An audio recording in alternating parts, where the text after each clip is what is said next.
보실 성경 말씀은 고린도후서 4장 18절입니다. 우리가 주목하는 것은 보이는 것이 아니요 보이지 않는 것이니 보이는 것은 잠깐이요 보이지 않는 것은 영원함이라. 아멘.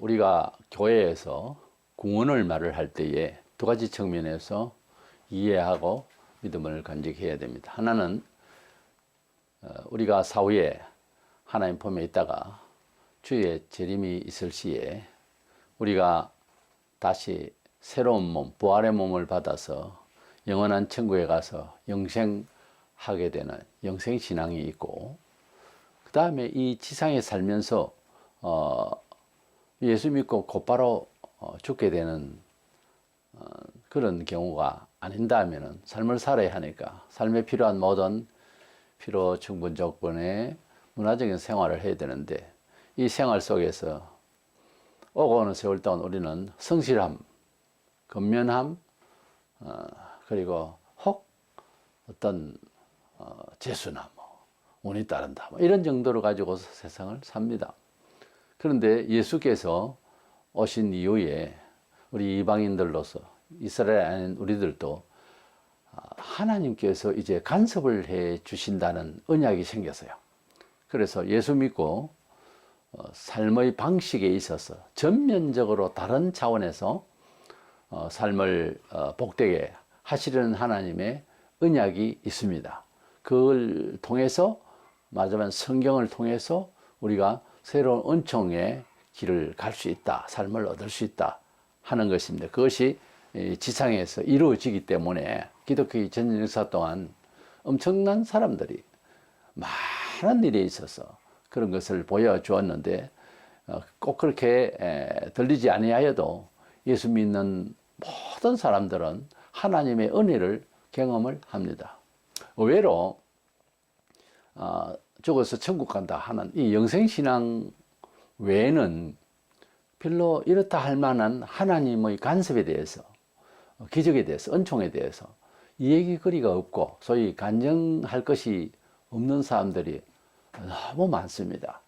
그러나 우리는 하나님의 은혜를 억지로 우리 삶을 신앙적으로 이제 이해하는, 해석하는 차원이 아니고 정말 피부로 와닿는 그런 증명이 되어야 되는 것입니다. 그러니까 종교적 논쟁으로서 변증이 아니라 우리가 정말 누구에게나 이것은 하나님이 도와주셨다라고 고할 수 있는 삶의 은총이라는 게 있다는 거죠.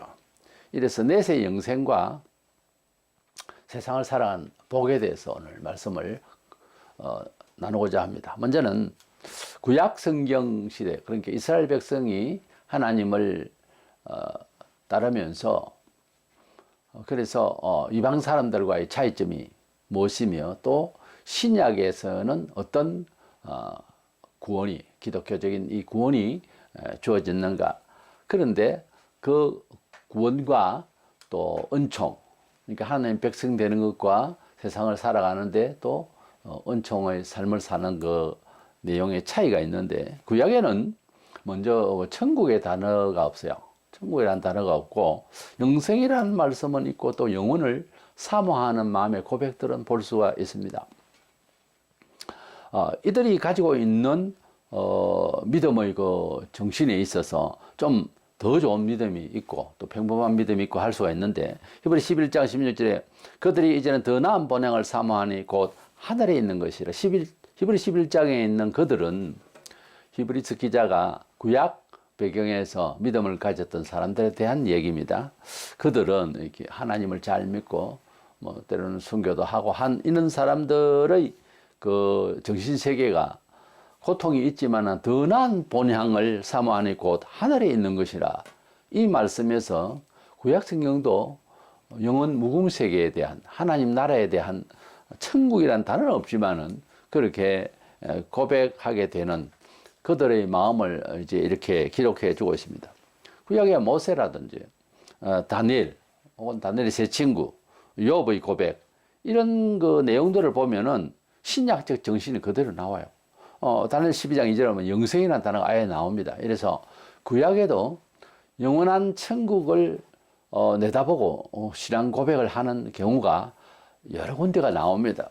그러나 구약은 가시적인 하나님과 함께 하시는 어떤 표징이 구름기둥, 불기둥, 뭐 어떤 표징적인 전쟁에서 도저히 이길 수가 없는 그런 상황에서 승리케 하시는 전쟁 방법도 완전히 다른 이런 걸 통해서 하나님께서 이스라엘 백성과 함께 하시고 그들이 하나님의 백성이라는 것을 말해주고 있는 것입니다. 이래서 그들이 비록 구약 배경에서 살고 있는 내용들이 있지만은 그러나 하나님의 나라를 사모하는 마음이 있기 때문에 신약에서 우리가 생각하는 영생을 사모하는 이런 신앙과 차이가 없다 하는 것입니다. 오히려 그들이 물질적으로 하나님 도우시고 전쟁에 이기게 하시고 문화적으로 하나님이 은총을 주시는 것을 통해서 구약 배경에 상당히 그렇게 채워져 있는데 그러면서도 하나님의 나라를 바라보고 그리스도를 위한 고난을 따라가는 이런 사람들을 볼 때에는 신약에 와가지고서 사실은 구약의 모든 하나님의 은총과 함께 하심은 신약의 신앙의 어떤 그림자라고 볼 수가 있습니다. 그것이 뭐 헛되다 그 말이 아니고 그러나 좀 더 업그레이드 되고 완성도를 가진 이 신약적 배경의 은혜에 대한 이해가 부족해 가지고 구약 시대의 사람보다 더 못한 생각을 가지고 수준이라 할까요? 뭐 구약이 구원이 아니다 그 말이 아닌데 좀 보이는 그런 은총 또 물리적인 것, 문화적인 것을 추구하는 그런 교인들은 신약에서 더 좋은 은혜를 하나님이 함께 하시면 더 좋은 은혜를 주시려고 약속하셨고 또 다들 받고 있는데 그런 생각이 어떤 경우에서 유실이 됐는지 모르지만은 꼭 구약시대 사람처럼 그렇게 일상생활에 대한 문화에 대한 이런 추구를 소위 기복주의 신앙을 가지고 있으면 안 되지 않습니까? 뭔가 하나님께서 더 좋은 걸 주시려고 했으면 더 좋은 것이 무엇인지를 이렇게 봐야 되지 않겠어요? 그래서 구약의 하나님께서 은혜를 주시고자 하시는 여러 언약들을 보면은 내세와 직결하는 내용보다 말하자면 이 세상을 살아가는 데에 승리와 기적과 은총을 이렇게 주셨습니다. 그때 그 내용들을 우리는 이쪽에서 신약 시대에서 볼 때는 구약, 옛 언약이라는 거죠. 근데 예수께서 오셔서 옛 언약을 통하여 이스라엘 백성을 통하여 함께 하심의 그 역사를 예수 그리스도를 통하여 이스라엘 백성도 이제 뭐 어떤 면에서 개종이죠. 그렇게 완성도를 메시아를 만나야 되고 우리 이방인들까지 이제 구원을 받게 되는 그런 상황이 된 거죠. 이래서 이 예수께서 오셔서 하나님의 자녀가 되고 또 은총을 받는 법에 대한 내용들이 구약에 하나님께서 이스라엘 백성과 언약을 맺으신 것도 국지적인 그런 교훈이 있지만은 또는 언약도 있고 경계도 있지만은 영원히 가야 뭐 십계명이라든지 이런 중심에 있어서는 변치를 않습니다만은 그러나 구원받는 방법, 속죄받는 방법, 또 은총을 받는 방법, 또 은총의 가치에 대해서 신약에는 새로운 언약을 주셔서 새 언약이라 그렇게 말합니다. 그래서 신약이라 그렇게 구약시대 때는 이스라엘 백성을 중심으로 해서 옛 언약이 있고요. 또 신약은 예수 그리스도를 통하여 기독교의 새 언약이 있습니다. 그래서 신약, 구약, 구약, 신약 합쳐서 신구약 성경 언약이라 그렇게 말할 수가 있습니다. 히브리 7장 22절에 예수는 더 좋은 언약의 보정이 되셨느니라. 구약에는 좀 더 현실적이고 그렇습니다. 그러니까 신약은 조금 내세적인 것이 있습니다. 그런데 구약 시대 때 다른 나라도 그렇고 옛 사람들이 보면은 굉장히 그 본능적이고 전체적으로 그런 겁니다. 신약 시대 때는 좀 더 영적이면서 뭔가 직업도 잘 되어 있는 사람이지만 목적 성향에 있어서 하나님 나라 내세를 위해서 직업을 바꾸게 된다든가 이런 식으로 구약 시대에는 그 직업에서 더 많은 복을 받는 쪽으로 가지만 신약에는 좀 다른 방향으로 가야 할 목적 성향이 달라지는 이런 내용을 보게 됩니다. 그래서 신약은 좀 내세적이고 구약은 좀 현실적인 그런 상징적인 그런 표현들이 많이 있고 또 현실적으로 이제 하나님 백성들이 그렇게 삶을 추구했던 것을 볼 수 있습니다. 히브리 9장 15절에 이로 말미암아 그는 예수님은 새 언약의 중보자시니 그랬어요. 그러니까 예수는 더 좋은 언약을 우리에게 주시려고 새 언약의 중보자로 이 세상에 오셨다 이렇게 표현하고 있습니다. 때문에 우선 생각해야 될 것이 구약적 언약과 신약적 언약이 있는데 구약적 언약에 대한 깊이는 물론 하나님을 향하고 영원한 나라를 사모하는 그들을 성경은 설명을 하고 있습니다만은 전체적인 맥락에서 볼 때는 세상 문화에서 승리하게 하시고 함께 하시고 풍요케 하시는 그런 내용이 있었다면 신약은 내세 중심으로서 하늘의 상을 바라보는 그런 이제 신앙을 그런 언약을 하셨어요. 이것이 어렵다고 여기거나 불평을 하거나 그런 자세는 옳지 않습니다. 훨씬 구약보다 행복할 수가 있는 훨씬 구약보다 은총을 더 맛볼 수 있는 그런 언약의 내용이고 방식이 되어 있어요. 때문에 구약적으로 자꾸만 이제 회개를 하려고 하면 안 되고 오히려 신약에서 말하자면 신약 성경에서 말씀하신 교훈을 구약 성경을 가져와서 재해석을 해주는 그런 쪽으로 이해하려고 해야 됩니다. 어쨌든 구약과 신약의 구원과 은총은 차이가 있고요. 구약은 할례를 받음으로써 지상에서 하는 백성으로 삼게 하심이 온통 지상 문화에서 보였다면 신약은 지상에서 어떤 은총을 받지 못한 것 같다 싶어도 아시아 7개 계시록 2장 3장에서 7교회 중에 스무나 빌라델피아 교회가 세상 문화적으로 잘 되어서 축복을 받은 것이 아니고 좋은 말씀을 들은 것이 아니라 내세 중심적 하나님의 진리를 끝까지 지켜나가는 그 태도에 있어서 가장 좋은 교회로 주님이 평가해 주셨습니다. 우리 같으면 잘 믿으면 큰 예배당을 짓고 큰 사람이 많이 모이고 세상에 복을 받는다. 지금 이 생각을 가지고 있어요, 요즘은. 그러나 성경은 그렇게 되어 있지 않아요. 교회는 그래야지. 그건 우리들의 교회관이고요. 예수님이 교회의 주인이에요. 주인의 마음에 맞아야지 우리들 마음에 맞아가 안 되는 거죠. 예수님의 마음에 맞는 것은 개인이나 공동체나 그 마음이 진리 안에서 아름답고 하나님을 참 사랑하는 그것을 원하지 우리가 세상에서 예수 믿어서 뭐 크게 잘 되어서 뭐 보여주기식의 이것은 성경에서 말하는 하나님의 요구가 아니에요. 교회의 본래 하나님께서 원하시는 상이 아니라고요. 그게 지금 우리 귀가 어두워지고 물리적이고 물질주의고 이렇게 돼가지고 어두워서 우리끼리 생각하는 교회의 가치관을 이제 확립을 해놓은 거예요. 그래가지고서 이걸 깨지를 못하고 반성을 하지를 않는 거예요. 우리는 맨 처음에 예수님 믿을 때 그렇습니다.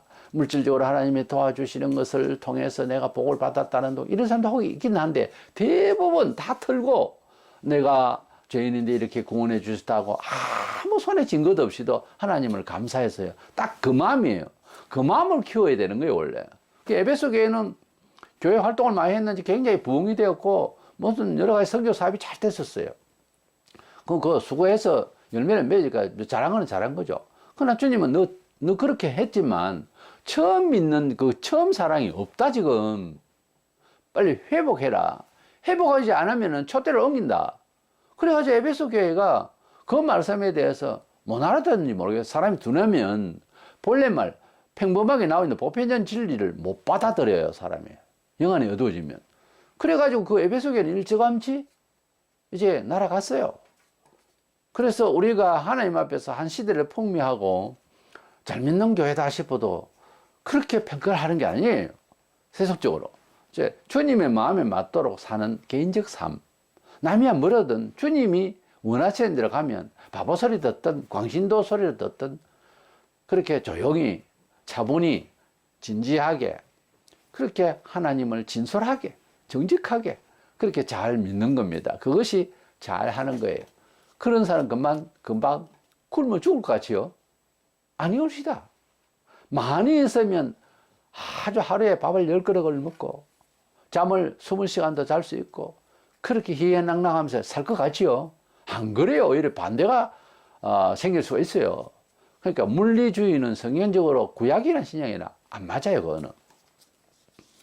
이래서 구약과 신약의 구원과 은총에 대해서 조금 차이가 있긴 하지만 내면상으로는 그렇게 큰 차이가 없습니다. 잘 믿으면 구약시대 때도 영생을 추구하고 그렇게 말하고 있고 그런 단어도 나오고 있습니다.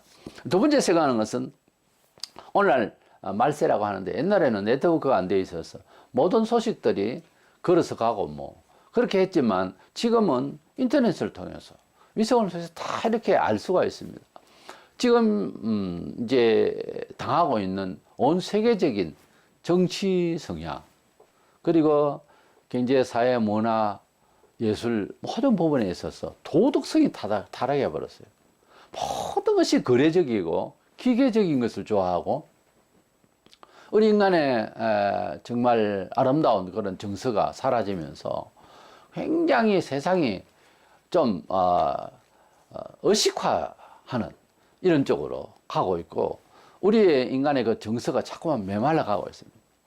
자꾸만 기계화되고 있고 하다 보니까 편리 위주로 이제 가다가 보니까 거기에는 사람이 하는 일이면 사람의 그 윤리와 관계에 대한 정서가 있어야 되는데 이게 자꾸 사라지고 천륜도 많이 깨어져 버렸어요. 부모와 자식 관계와 이런 사회적 관계는 이 가정에서의 관계 정서가 그대로 반영이 될 수가 있습니다. 여기에서 사람을 이제 부모와 자식 간에도 또 형제 관계에서도 어떤 기회로 삼는 이런 쪽으로 생각을 하게 그 물질주의 때문에 그렇습니다. 그런 쪽으로 하다 보니까 사람이 가져야 할 고상한 인격과 기본적인 어떤 보편적인 정서가 짐승보다 못한 사회를 지금 가지고 있다 이거죠. 그렇죠? 이렇게 되었을 때 이게 교회가 이런 틈바구니 속에서 잘 믿을 수 있느냐 하는 거예요. 우리가 이 사회를 발붙이고 살아야 되기 때문에 사회는 관계 속에서 사는데 우리가 영향을 안 받겠느냐 그 말이에요. 너무나 교회가 세상이 생각하는 평가대로 자기를 관리하고 공동체에 그렇게 변신을 유도하고 그렇게 잘 사는 척 하려고 하는 겁니다. 우리가 교회를 선교를 복음을 전하는 이런 상황에서 표시를 하는 모습에 있어서 문화적인 여러 가지 세상에 살아가는 데 있어서 뭐 병원이나 또는 학교를 또 사회적 어떤 단체 이런 것들을 통하여 문화적으로 사회에서 하다못해 뭐 길을 뭐 깨끗하게 한다든가 또는 어떤 여러 삶의 어떤 조직적인 것도 좀 더 공의롭게 하려고 하는 이런 운동을 한다든가 이런 삶의 보이는 것과 보이지 않는 이런 문화적 성향을 좀 더 이제 아름답게 이제 선도해 나가는 이것을 문화적 선교라고 합니다. 그런 걸 통해서 하나님이 우리를 축복하실 어떤 궤도를 만들어 나가자 그런 정서를 만들어 나가자라고 하는 운동이 문화적 선교입니다. 그런데 예수를 믿으면 사회에서 어떻게 우리가 잘 보여줄 것이냐 하는 이런 문화적인 것을 통하여 복음을 전하려고 하는 것은 빠지고 그냥 문화적 선교를 한다. 이렇게 하는 것은 성경적이질 않아요. 우리가 심지어 국가주의도 아니에요. 이 국가를 위해서 기도하고 또 우리가 이웃을 이제 품고 사랑하며 구원의 대상으로 삼고 많은 것을 이제 협력할 종교적 의무랄까요? 이런 것이 있습니다. 사랑의 어떤 그 자연 발생적인 그런 사유가 우리에게 넘쳐나야 하는 것입니다. 그럼에도 불구하고 사회를 위하여 국가를 위하여 교회가 존재한다. 이건 안 맞는 말이에요. 우리가 한국이라는 나라에서 살면서 천국을 잃어버리면 안 됩니다. 한국은 망하더라도 천국은 살아야 된다니까요. 이게 개념이 이제 이게 반전되면 문제가 심각해집니다. 그래 되면은 모든 것이 현실 위주예요. 모든 것이 보이는 세상을 위해서 교회가 존립을 해야 되는데 가고 그런 식으로 운동을 하다 보면은 세상의 문화적 힘이 우리를 지배하려고 합니다. 그런 가운데 가버리게 돼요. 그리고 정치인에게 뭐 종교 지도자들이 로마 치하에 있던 유대인들 장로들과 그 원로들이 그렇게 아부를 하고 살아야 하듯이 그런 상황을 가게 되는 거예요. 그러니까 우리는 기독교는 국가를 위하고 아니 그 전에 이웃을 위하지만은 하나님께 예배할 시간에 또 이웃 위한다고 가 있다든가, 말하자면은 사회와 국가주의가 아니라니까요.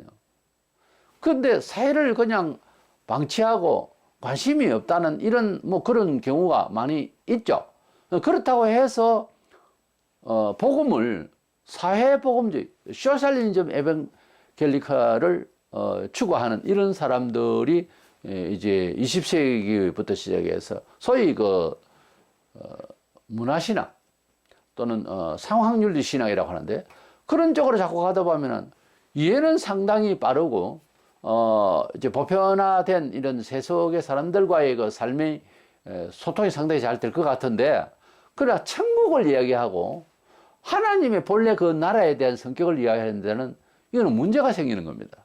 때문에 하나님의 말씀에 의거해서 우리가 바라봐야 할 영생천국을 먼저 생각을 할 수 있어야 되고, 내가 아무리 종교적 활동을 다 한다 하여도 그렇게 전하고 전파하고 일하고 하면서 누가 구원을 받지 못하면 어떻게 되겠느냐, 성경에 나오잖아요. 실컷 일을 하면서도 자기가 구원을 못 받는 수도 있다는 거죠. 이런 허당의 인생을 산다고 하는 것은 상당히 넌센스고 참 안타까운 일이죠. 그런데 그런 일을 그렇게 되어지지 않도록 교회가 각성을 해야 되는데, 말세가 되면은 그런 문화주의에 침륜해서 사람들이 복음의 어떤 혜택에 대한 바른 혜택을 받지를 못하는 경우가 발생한다는 거죠. 디모데전서 4장 1절에 후일에 이 말세는 말이야, 어떤 사람들이 믿으면서 떠나 미혹하는 영과 귀신의 가르침을 따르리라 그랬습니다. 귀신의 가르침이라고 하는 것은 뭐 귀신이 들어가지고 눈이 획 돌아가면서 뭐 이상한 소리를 하고 꼭 그렇게만 해서 귀신이 아니고, 하나님의 목적과 하나님의 말씀 진리를 벗어나 있는 상태는 사실은 귀신이 원하는 지식적이고 영적이고 그렇습니다. 그래서 그것을 어떻게 증명하나 하면은 에베소서 2장에 공중권세 잡은 자라고, 공중권세 잡은 자가 이 세상을 지배한다 그랬어요. 그래서 지식적으로도 물정하게 살면서 말을 하는 것도 그것은 자기 말이 아니고 귀신이 다 이제 교육하고 있다, 그런 뜻이죠. 그러니까 하나님을 믿지 않는 세계에, 또는 우리가 믿는 자라도 말하고 행동하는 자체가 하나님의 나라의 성향이 아닌, 그러니까 하나님의 나라에 적합하기 위해서 세상의 언어와 정서와 생각과 주관들이 중생하지 않는, 거듭나지 않은 말로서 일을 처리해 나가고 문화생활을 만들어 나가는 것은 다 귀신의 역사다고 말해요. 그 일이 그렇게 귀신의 일이냐 사람의 일이지 이렇게 구분을 하지만은, 사람이 세상에서 잘 살아가고 아주 지적으로 선도하고 나름대로 존중받는 사람이라도 철저히 회개하고 사람이 바뀌잖아요. 그러면 뭔가 쏘았던 기분을 가지고 회개하고 다시는 그렇게 안 살려고 그래요. 그런데 예수 믿는다는 사람들 중에 보면 세상 문화주의로 살고 뭐 술이라든지 세속적인 것에 이래 있던 사람이 예수 믿어도 그대로 변화 없이 있으면 그건 아니에요. 그렇게 안 되게 돼 있다고요. TV를 통해서 뭐 연예계 그렇게 인기가 있던 사람이라도 뭐 그걸 뭐 악을 저질렀다 그런 뜻이 아니에요. 근데 확 변화버리면, 사람이 정말 중생을 하고 거듭나서 완전히 변화를 먹으면 사람이 그 일을 해야 되느냐 말아야 되느냐에 대해서 이제 제가 대신해서 생각을 해보면은 일단은 멈춰요. 내가 하나님 없이 살아왔던 것이 정상이었느냐, 그게 죄다 아니다를 따져서, 그리고 더 깊이 들어가면은 허무한 것을 추구하고 있고, 그렇게 결론적으로 하나님께 영광을 돌리지 못하고 허무한 것을 위해서 내가 아무리 돈을 벌었다 해도 했던 것이 죄가 된다는 생각에서 그렇게 안 살려고 그래요, 원래. 그래서 제가 좀 미안하지만은 연예인으로서 또는 체육인이나 일상에서 예술인으로서 뭐 문학에도 마찬가지고 하나님을 위하지 않는 버릇을 그대로 갖고 있으면 거듭났느냐 하는 의문이 생겨요, 사실은. 그래서 좀 좋게 안 봅니다, 그런 사람들, 저는. 그리고 대단한 교수고 문학가라도 그 예수 믿고 난데 글을 또 쓸 수 있잖아요. 또 뭔가 발표할 수 있잖아요. 큰 변화가 없이 보일 때, 그런 그 성향을 가지고 있지만 하나님을 향하는 간절한 불탄 마음이 아닌 상황에서 이야기하면 미화될 뿐이지, 종교 미화 하는 종교화하고 미화할 뿐이지 변화가 없는 소리를 하더라고요.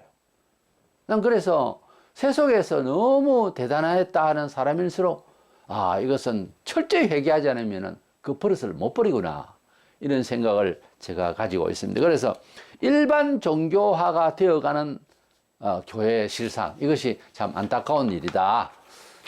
마태복음 4장에서 예수님께서 제자를 이제 부르시고 전도를 본격적으로 시작하시려고 40일 금식을 하셨습니다.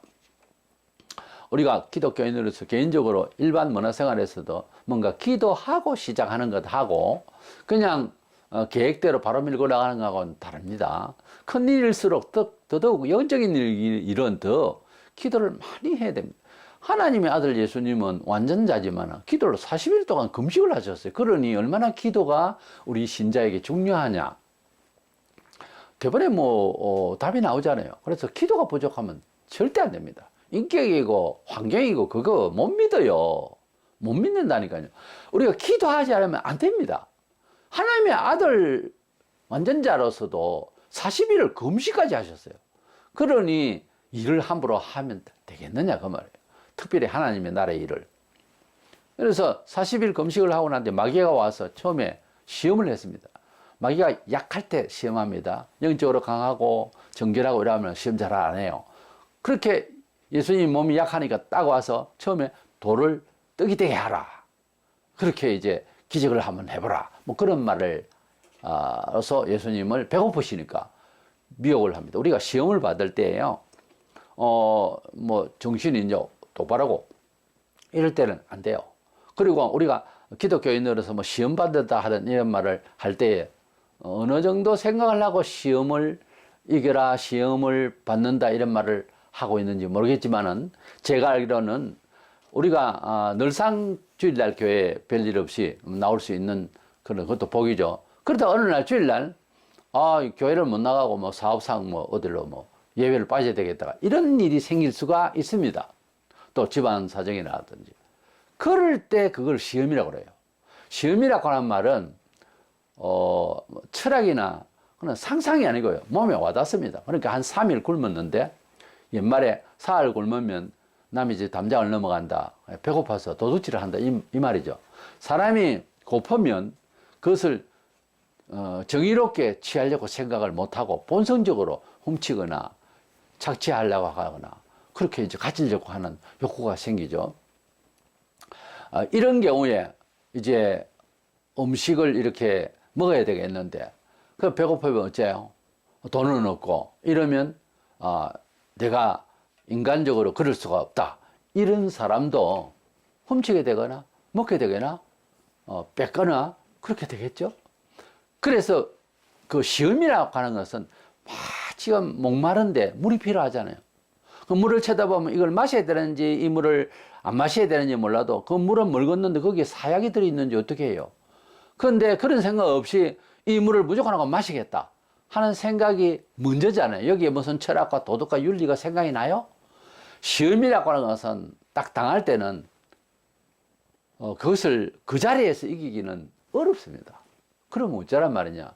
시험은 많은데 세상에서 시험 받을 때에 이겨야 된다 하는 것은 진행도 나가는데도 시간적인 여유 여러 가지 힘이 들지만은 못 이깁니다. 시험을 이기기 위해서 너는 기도하라 그랬어요. 너희 시험에 들지 않도록 기도하라. 기도를 먼저 또 그런 믿음을 먼저 간직하고 있어야지. 시험이 딱 와닿을 때는 지금 목마르잖아요. 사흘 동안 물을 못 마셨어요. 물을 마셔야 되겠어요. 이런 정도라고요. 시험이라고 하는 것은 평범하게 그렇게 할게 그렇게 안 할게 이런 의지로 이제 대처할 수 있는 정도로 시험도 아니에요. 진짜 시험은 딱 피부로 와닿는 겁니다. 속이 타는 거예요.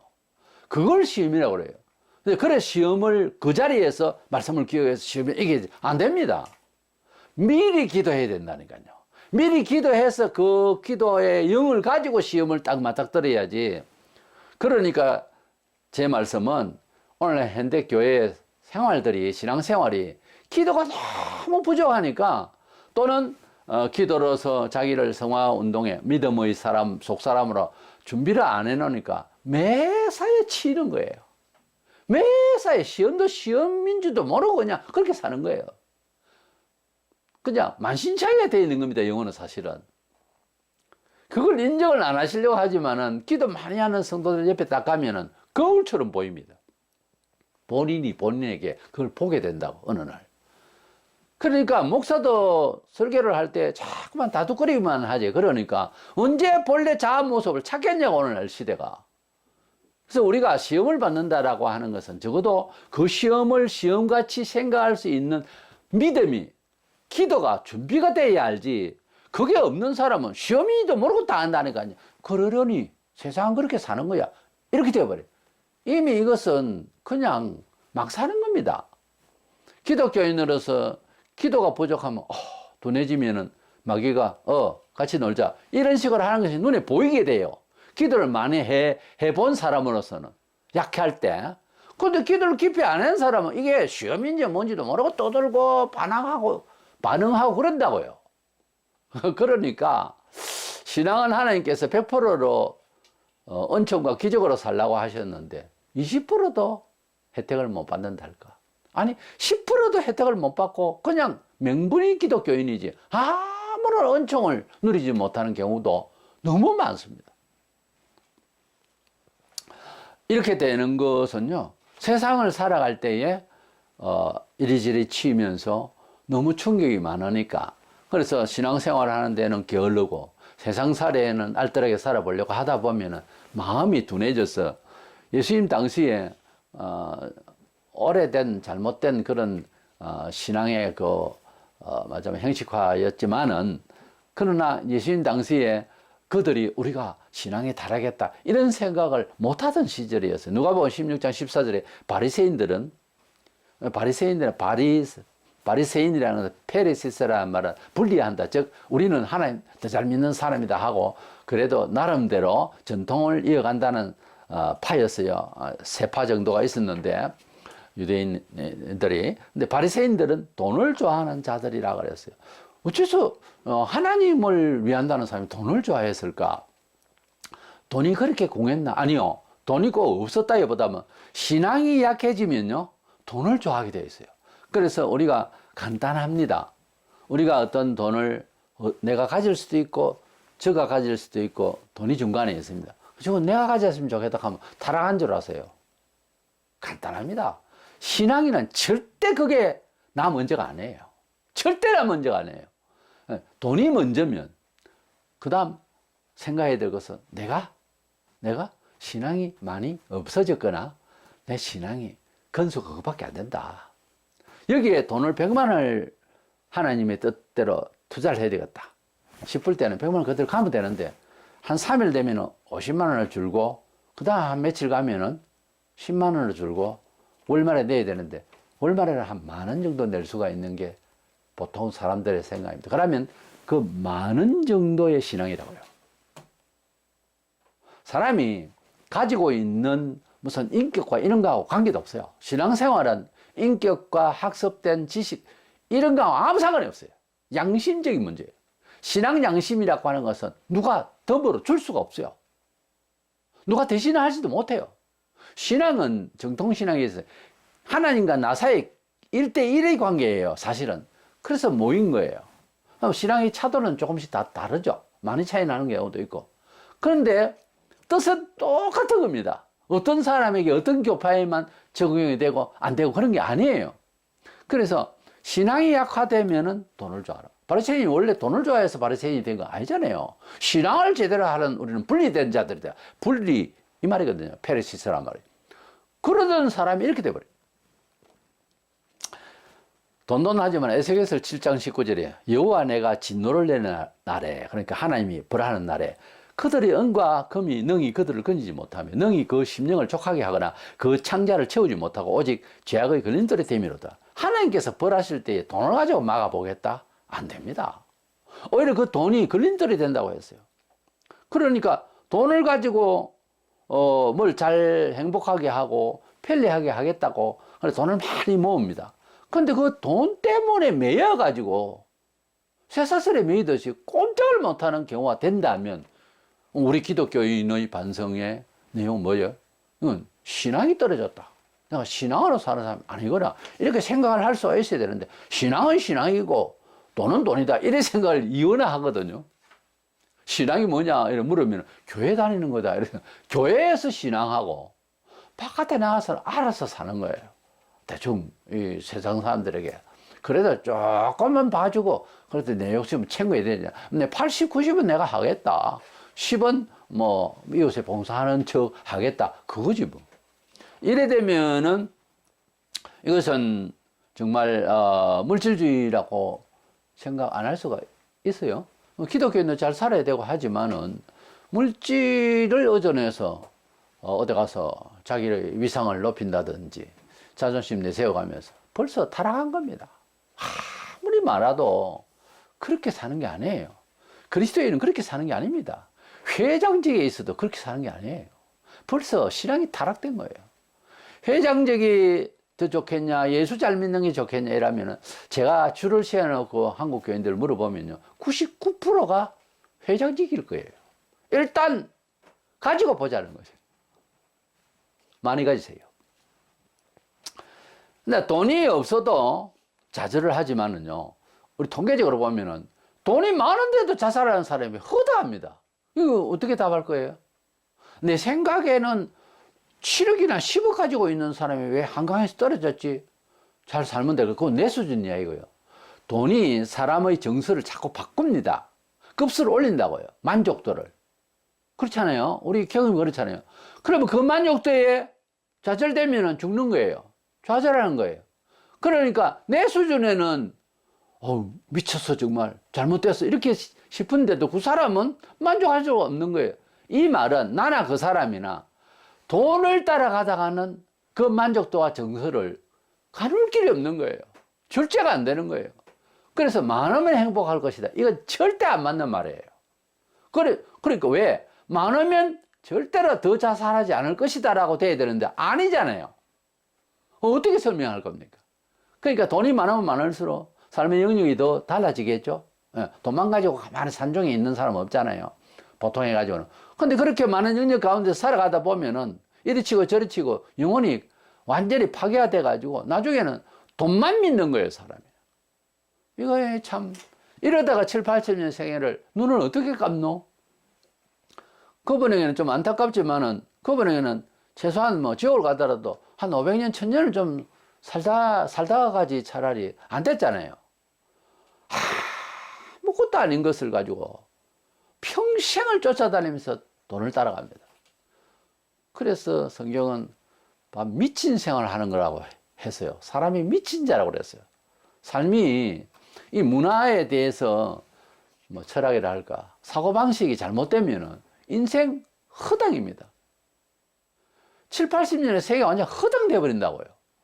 그러니까 돈을 히브리 13장 5절에 돈을 사랑하지 말고 그렇습니다. 있는 바를 족한 줄로 알라. 그가 친히 말씀하시기를 내가 결코 너희를 버리지 아니하고 너희를 떠나지 아니하리라 하셨느냐고 그랬어요. 부요한 것과 복은 다른 개념입니다. 평강의 복을 얻어야지 부요가 복이다 아닙니다. 부요가 복이다라고 생각하는 이 기복주의가 교회에 들어와 가지고 유물사상에 들어와서 지금 보편화되어 버렸어요. 예수 잘 믿으면 부자 되는 거다. 성경에 어디 있어요?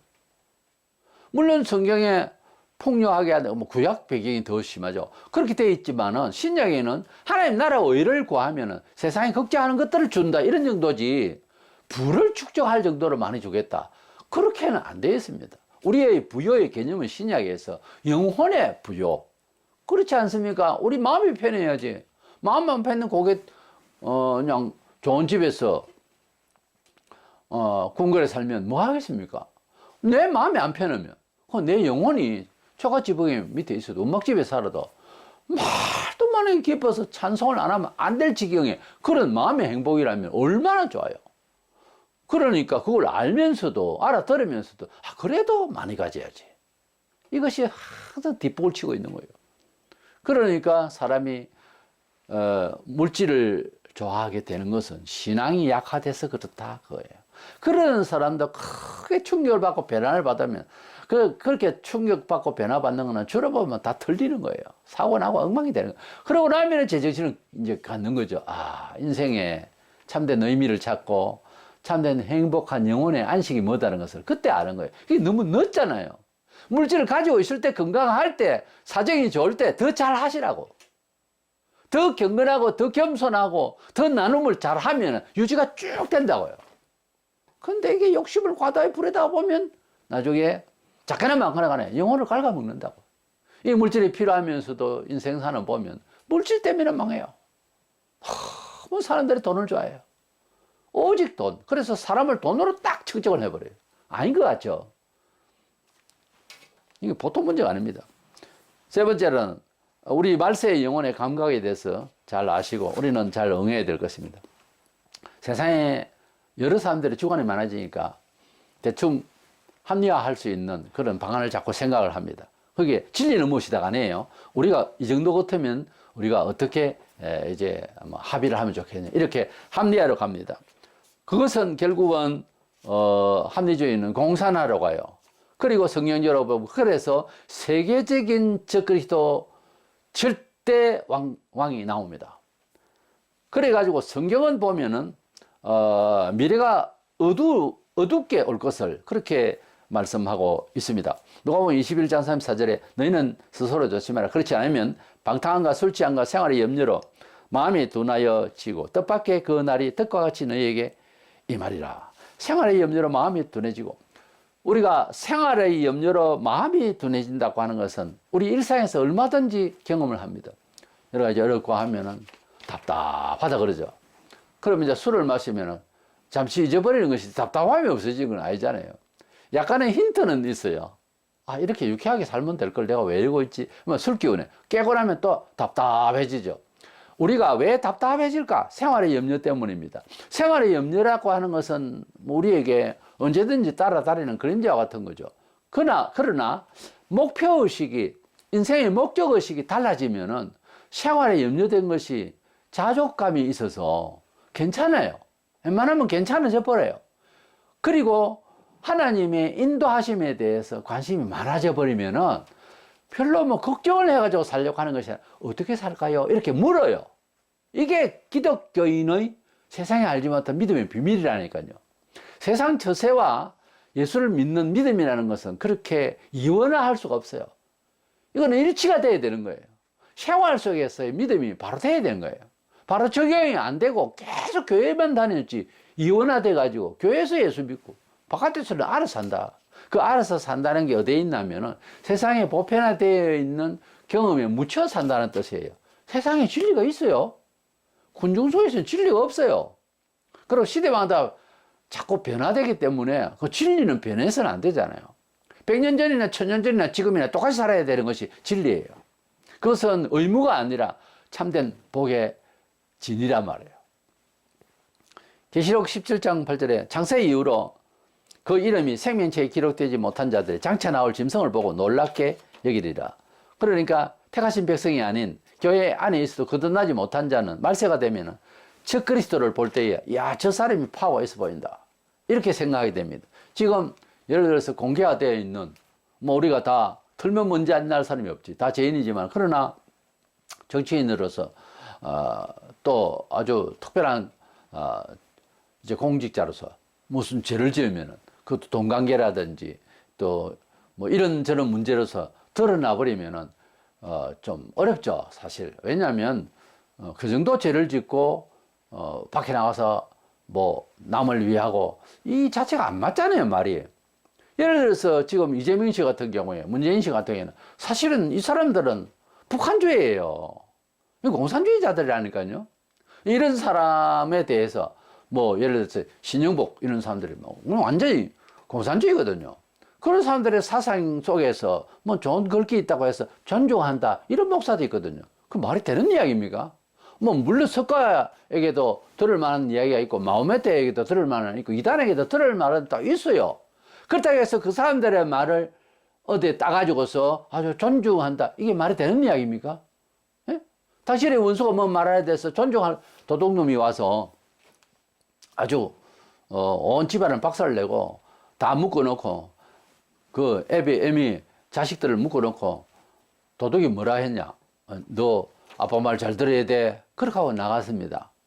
그러면 아빠가 다음에 어디 가서 도둑님이 오셔서 우리 아들에게 아빠 말 잘 들으라고 하셨다. 이럴 겁니까? 아무리 좋은 말도 영혼이 없는 말들 많습니다. 그 말을 인용을 꼭 그렇게 기독교인이 성경에도 다 있고 또 믿음의 사람들에게도 있는데 굳이 공산주의자의 말을 듣고 그게 뭐 몇 마디 따가지고서 존중한다. 그 사람을 존중해요? 그게 말이 되는 이야기예요. 목사가 제정신이냐고요, 그게. 그러니까 우리가 하나님의 나라에 대한 정말 사상이 바로 잡혀 있다면, 정말 거듭난 하나님의 백성이라면은 말세의 세계를 통치할 적그리스도, 지금 적그리스도를 환영할 여러 가지 정신세계가, 정치계제 사회문화 모든 세계가 그렇게 되어가고 있어요. 환영할 준비가 되어 있다고요. 그것이 안 보이는 사람은 어떤 면에서는 성도도 아니에요. 하나님의 백성은 이것을 보면 통탄하기 그지없을 너무너무 위험한 세계로 지금 빠져들어가고 있습니다. 적그리스도를 지금 환영할 준비가 다 돼 있다고 지금 세상에.